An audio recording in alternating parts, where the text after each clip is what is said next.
Hello, welcome to the Pursuit of Excellence with me, Anthony Beirudi. Need your help real quick.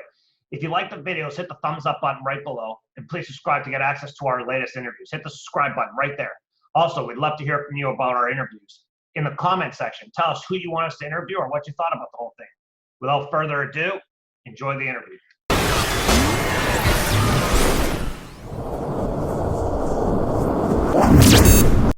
All right, we're very excited today to be joined by Lisa Nickle. Thank you very much for joining us, Lisa. Sure. Fantastic. So, where'd you grow up, and what type of sports did you get started with when you got started? I grew up in Abbotsford. It was small community then, so small farming community back in the 70s. And but basketball was big. So I didn't actually start with basketball. I started with soccer and softball, and I wanted to play hockey and I wanted to play lacrosse, but at that time, girls didn't really play those. So I stuck with what was open to me, and I started playing basketball in grade 8. Fantastic. And so what school did you go to? Abbey.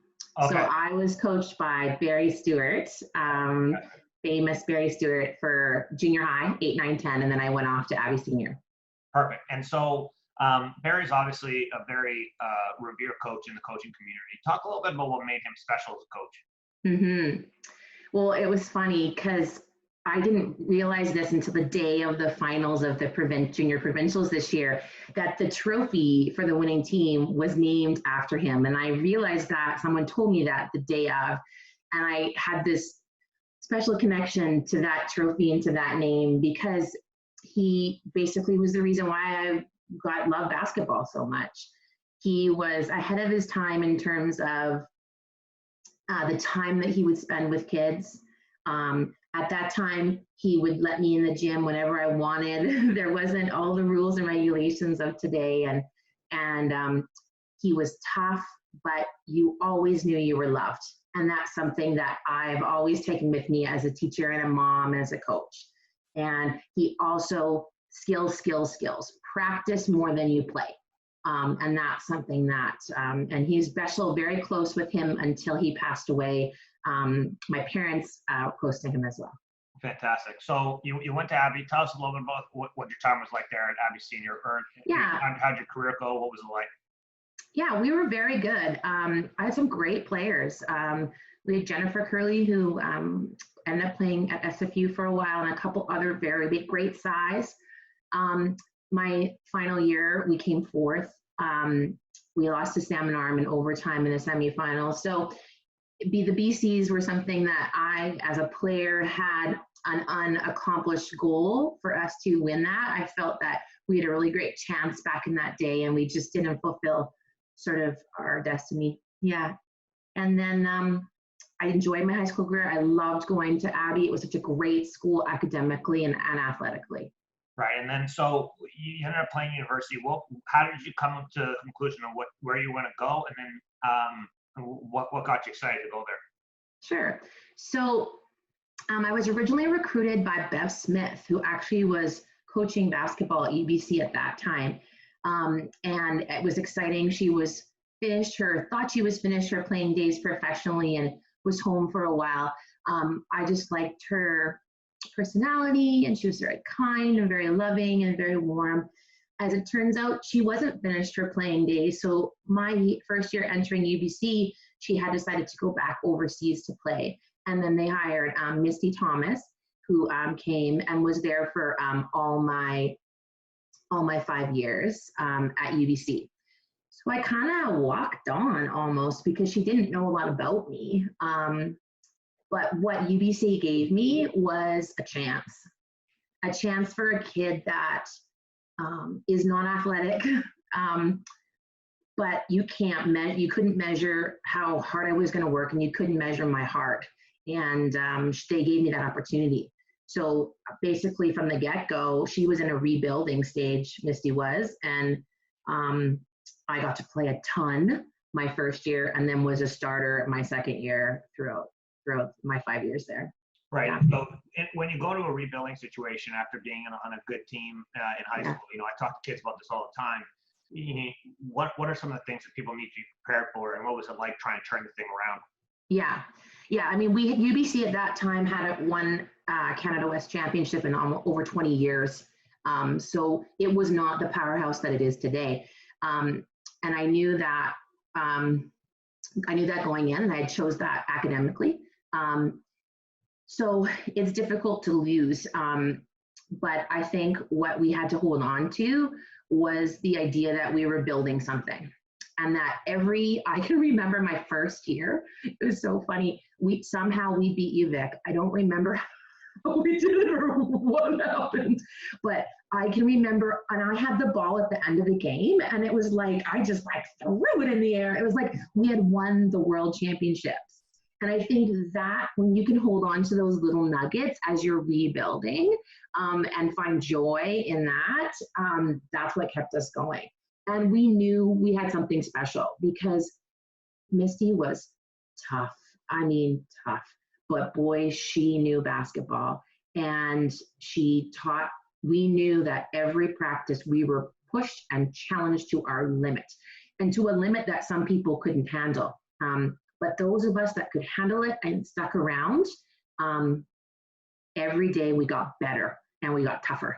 Yeah. Well, and you know what? I think that's an important message for people because, a lot of times you're like, why am I dealing with this? And the reason you're dealing with it is because you need to be able to push through adversity. I mean, you got to be able to push through. And once you get to the other side, you realize you've actually accomplished something. So that's absolutely. Story.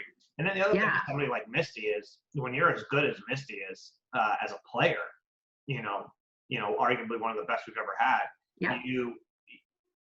you got to bring people with you, right? It's like, no, you're coming up to my standards. I'm not going to your standards. You're coming to my standards. So it's a unique situation for sure. 100%. Yeah. 100%. And she was, and I think as a parent and a coach now, and as a teacher, I find that we don't teach kids that life is like this. And that when you're down here, it's okay. Yeah. It's okay. Don't save your kid. Don't let them live in that for a bit. Let them have disappointment. Let them have adversity and let them climb their way out. And I think that that's one thing that I learned is that grit, before grit was a term, was something that we had to have. Absolutely. And so how did your career finish up? Did you guys end up getting a little bit better, or what was it like? Yeah, we won Canada West Championship my final year in 1994, defeating UVic at Vic. Great day, like incredible day to see, first of all, us, get in there and beat them. And secondly, for all the hours that, especially my parents and my family, and for the group of girls that we had been there, there was quite a few of us that had been there a while. Give me the incredible names of the people that were there with you. Who are some of the key players on that team? Tiffany Chester. I always tell the story of Tiffany Chester to all my girls that I coach because she was such an incredible defensive player. And I know that every day she kicked my butt in practice. And I know that all those scoring records that I left with and all those are because of, partially because of her, because she made me work. Alyssa Beckett, who was from back east, was with me all 5 of my years. Carrie Carlson, who's now a teacher and was an excellent basketball player. Wendy Palmer, Tiffany Chester, and then some younger girls as well. Laura Eshmael, those couple younger girls, that Claire Polmark, those girls that came in later and really helped us push through and win that championship. Yeah. Very cool. And so, when you were playing back then and you're going to Victoria and you're playing in a game like that, I don't know if you remember the details, but what's the mindset going into the jungle? It's essentially you're going into the jungle there, right? Like it's not just another place. They were the best team in the country for several years. What's it like? What's the mentality you got to go in there when you're probably not going to win, but you got to find a way anyway and end up being right. But what was the mindset of that? Yeah, it's so funny because back then there wasn't a lot of talk about mental prep and sports psychologists. It was much simpler, but I know that I did mental prep. I know I did it. I rehearsed it. I visualized. I think what was different about that group is that we had been through so much over the years together that I honestly, I didn't go in there thinking that we were going to lose. I knew we were going to win. I just knew it. I had worked too hard. I had put too much time in. I had sacrificed too much. And so that's all the girls. And we knew we were going to win. There's no doubt in our mind. So it was, I wish I could say that, it was something different, but in that situation, we had the mindset, we just take care of business, play hard, do what we've been doing, and it will take care of itself. Yeah. It's funny because I try to share that mindset with players, and it's very difficult to get them to understand that, I think, for some reason. I don't really know why, because I keep explaining, like when I was in high school, we had lost like 7 finals in a row throughout our high school career. And then when we were in grade 12, we were like, listen, we're leaving with the banner. If we have to steal it before they hand it out, we're going to steal it before they hand it out. But we're not leaving without the banner. And it was like, and when you come in with that mindset, everything changes. Everybody started, there was no more bickering. There was no more, it was like, no. The banner's coming with us, or we're not leaving. And so having that mental toughness to think through it like that is a big deal, I think, for sure. Yeah. Now, so you finish up at UBC. You mentioned briefly that you left with the scoring record, and you said a bunch of other stuff. I know you don't seem to want to talk a little bit about your actual success. You're talking about being a walk-on, blah blah. You're downplaying quite a bit. Give us a little bit of the resume. It's because I got the opportunity, really. And honestly, it was through hard work and through excellent coaching. So yeah, I kind of just did my thing, got to play a lot, put my time in, and I left, I don't know how, 12 scoring records, all-time leading scorer, all-time, 39 points that stood for a long time, single games until Chris Young got me a couple years back. National 3-point records. At that time, it was called CIS, Canada West All-Stars, academic All-Stars, all Canadians, which I'm very proud of. The school's hard at UBC. But you know what? I would have given, I know people say this all the time, but I can give those all the way for that Canada West Championship, because that to me meant that that I could lead a group of young women through the years, and that we could go through a ton of stuff, and that we could come through it on top. And that was pretty cool. So, and I love basketball, and I didn't really play much after university at all. I was happy with my accomplishments. No, I mean, you know what? It's when you put in that much time, sometimes it's like, okay, I'm good. Now let's talk about this. What did you graduate with? And then what made you decide to go into teaching? Yeah, I graduated with Bachelor of Human Kinetics. I knew I was always going to do something in education. I wasn't sure what it was going to be, because I love to learn. To this very day, I'm an avid learner. So then I went and got my Bachelor of Education from UBC, and I started off in Kamloops, teaching in Merritt. Actually, I drove every day, and because I didn't want a TOC, I wanted to be a teacher. I wanted to get right in there, so I was quite young. And then my husband, who's a UBC hockey player, actually, him and I decided that we would make the move to Kelowna, and he got an articling job. He's a chartered accountant in Kelowna. And then we made our way to Kelowna, and I taught at George Eliot and KLO, and I coached at KSS as well before I had kids. Yeah. Fantastic. So talk about what it was like to start coaching after you had been playing for so long. Was there was it a tough transition? Was it easy? Did it come natural? What was that like? I had to find my own style. Because I felt that sometimes I was doing some things that I had seen at university that wasn't me, my personality. So I had to find a way that I could share who I was as a person with my athletes. And still, I'm extremely competitive. So have that, but also have the loving, kind side of me that cares. And so it took me a while to find that balance. I had the opportunity to do a lot of stuff with Basketball BC in the summers. Got to coach. I also had the pleasure of playing provincial team under Allison McNeil was my U17 coach. Other great coaches. So I had summers of great experiences. And then I got to coach with Norm Bradley, who was my high school teacher at Abbey. He actually moved to Kelowna. Him and I coached provincial team together, won a national championship, U17. And kind of made my way. But the biggest transition for me as a coach was to become a mom. It changes everything when you're a parent because you see your athletes through a different lens. Explain that. I want to dig into that for me.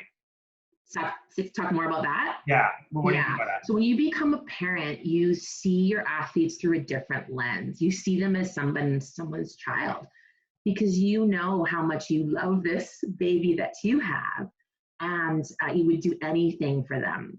And so for me, it was like, oh, like there's so much more globally to look at an athlete versus just their athletic abilities. And I need to do better at nurturing them as people and as women. And that's been my mandate these last 10 years is trying to empower young women to be their best and to be anything they want to be, and to be a role model and to have more women role models as coaches and teachers. Yeah. No, it's huge. And it's very important for kids to see that and understand that and kind of grow with that. I think that's a big deal. So now talk about your coaching, and then you have kids. How many kids do you have? I have two. I have Tate, he's just graduated, and I have Regan, who's part of my Dr. Knox crew that won the BCs this year. That's a heck of a crew you got there, by the way. Let me cut you off for a second. That's a hell of a team you got there. You guys put together a nice. We can talk about those guys in a minute because they are incredible. We'll talk about those as. I had Tate strapped to me in one of those baby carriers facing forward at KSS. It was before KSS had really become the powerhouse that it is. So I feel that I had part of the rebuilding of that program as well. I can remember the girls, because I get really intense. And I remember he would be facing forward sometimes like this. And I'd be like, pass me the ball, just pass me. And they're like, there's a baby on you, baby. We're not passing you. There's a baby there. And then sometimes he'd be facing forward and I'd be like, giving that to them. And they would be trying so hard not to laugh because he'd be all, hello. Now it's so funny because he just finished grade 12, and one of those girls was his English 12 teacher. Oh, that's hilarious. That's awesome. So it was a journey. I only coached a few years with him. When I had my daughter, life got crazy. And I think part of being a female coach is you have to have an incredible partner. And I have an incredible partner in my husband, Dave, who I felt I needed to give him some years to develop his business. I could go back to coaching. It was something I could get back to. So in life is a give and take. And I gave him those years when the children were young to build his business and to focus on him.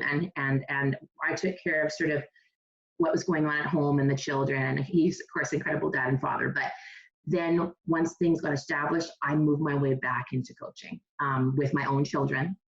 And then with the university, my opportunities at UBCO. Yeah.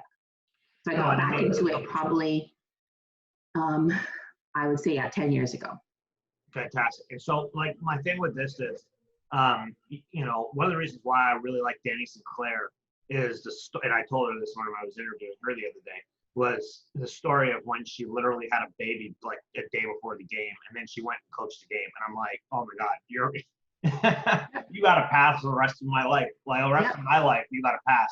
Because I hear a lot of people tell me they can't coach when they have kids or whatever, or they got this and they can't coach. And it's like, no, you just didn't want to coach. Like if you really want to coach, you strap the baby on the front of your stomach and you start yelling and like, yeah, right. And so you gotta, it's part of the process. You have to kind of go through, the process. And you know what? I bet your son, I don't know if you remember, how long did you do that with him? Was it a couple of years only? Yeah, a couple of years with him. Yeah. Right. And if it had kept going, I bet you he would remember those moments very fondly. You know what I mean? Oh, of course. And basketball still remained a huge part of our life through those years. It's just, I know, I'm sure Danny Sinclair has an incredible partner that, he'd have to be. But, I think, for a long-term relationship, it was important for him to have that opportunity to pursue his goals. And then now, I'm back right at it and doing exactly. Start with these kids that you guys are working with now? Sorry? What age did you start with these kids that you're working with right now? So with Regan's group, I started with them grade 1. So yeah, so there was probably 3 or 4 of them at grade 1, and then we added as we went along. The thing that's special about those kids is their work ethic. There's nothing like it. They now they were taught that there's expectations all the way through, but they also were taught that there's joy in game, and that there's joy in activity, and there's joy in exercise, and there's joy in being together as a group of young women. But then I worked through the years with them through junior heat and through my own little activities, and then they came to Knox where I teach, and I had them for 7, 8, 9 with a lot of other girls too. We had lots of kids in grade 7, and but they just kept working and kept listening and kept growing and kept challenging each other. Our practices are like nothing else. Like, those kids play hard and but love each other too. And the whole BC experience, like, our goal as a group of grade 9s, we set, like, we're always about goal setting. So our goal, I written on my clipboard, we're gonna play and we're gonna make it to March. Our goal is just to get down there, because it's hard to get out of the Okanagan. Only 2 teams from the Central in junior girls basketball get to even go to the Valleys. So we knew KSS was going to be in there. OKM has an excellent team, and we're a bunch of grade 9s. We don't even know where we fit. So that was our goal. So, we clawed our way through. We kept improving. We kept working. And somehow we ended up winning the city championships, winning the Valley championships. And here we come, number 1 seed going into the BCs, right? This is like, okay. Yeah. And so now your expectations have to change, obviously. So then we took my clipboard, we scribbled off, make it to March, and we put, let's win it. Right. So now you're obviously you got a very young group. The last time that happened was probably 15 years ago when Glen Eagle won with grade 9s. So it doesn't happen very often. Now you've got this group, you go through it. What's the mentality going into the tournament? And it's every day. It's like, let's pound this thing out. Yeah, we took it. First of all, they're extremely goal oriented for young people. They're very professional, and we have the same routine. We have one of the kids' dads, Avery King's dad, is Adrian King, who is the head coach of freestyle Canada, the Olympic team. He's been to like 4 Olympics. He was our head. He did all of our warm-ups. He did all of our strength and conditioning. So we had a routine. We did a lot of mental prep. We kept everything the same, but we just took it one game at a time.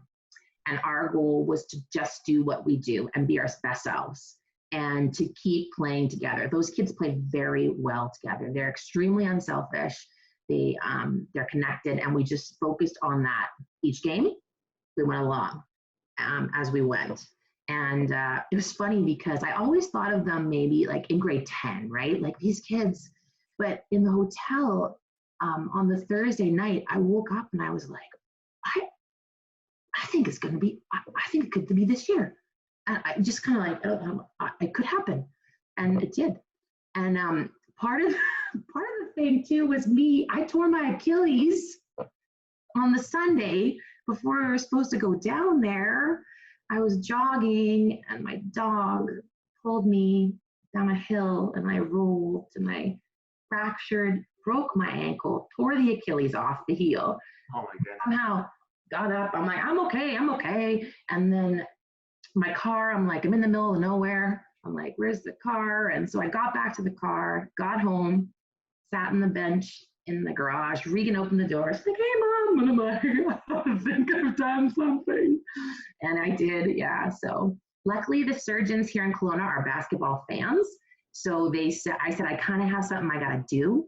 It's been about 8 years in the making. So they're like, "Yep." So we'll see you when you get home, Lisa. So I was supposed to have surgery the next day. That would have been the Monday of the BCs, but they said, "No, we'll see you next week." So they splinted me up, gave me my scooter, and off we went. Well, there you go. Listen, and you know what? I don't think you're going to get too many complaints from your kids when you're walking around with a scooter on with a torn Achilles. There's not really any room for argument, I don't think. It was great. I actually think it was. I think it was a piece in the puzzle. I think they were like, she's always talked about being resilient and we talked about it right when I got in the gym on the Monday for practice. I said, "This is what's happened," and we never talked about it again. So. Well, it worked out. So you got up in the final, and you're playing another group of, ironically, mostly grade 9s, and it's a heavyweight battle, these two teams. Yeah. I mean, there's been a lot of talk about these two groups. So you're in the final. This is going to be a very tough game. You know that. What's the mentality of the kids, and what are the thoughts going into that game? Yeah. When I get elevated, they get elevated. So my goal for the BCs was to still be myself, because if I was like, they'd be like, "What is wrong with her?" Right? So be myself, but make sure that I wasn't getting them emotionally charged. So throughout all the games, it was focus on what we needed to do, really focus on our adjustments, focus on our matchups, focus on what we do, and stay calm and let them know that we always talk about it. It's one possession at a time. It's one quarter at a time. We just bit by bit, 8 minutes, 8 minutes. And that's how we talked throughout the semifinals and throughout the finals is, we did it. We got 4 minutes to go. We got 3 minutes to go. And we really focused on the process and each other and staying together and letting them know that we love each other and we're good and we, that kind of stuff, just sort of neutral. And it worked out. Yeah. That's awesome. Well, listen, I'm very excited to watch your team play. I'm excited to see, them over the next couple of years. I'm excited to see the progression. And I want to say thanks for coming and sharing your story. It's been really awesome. Thank you. Thank you.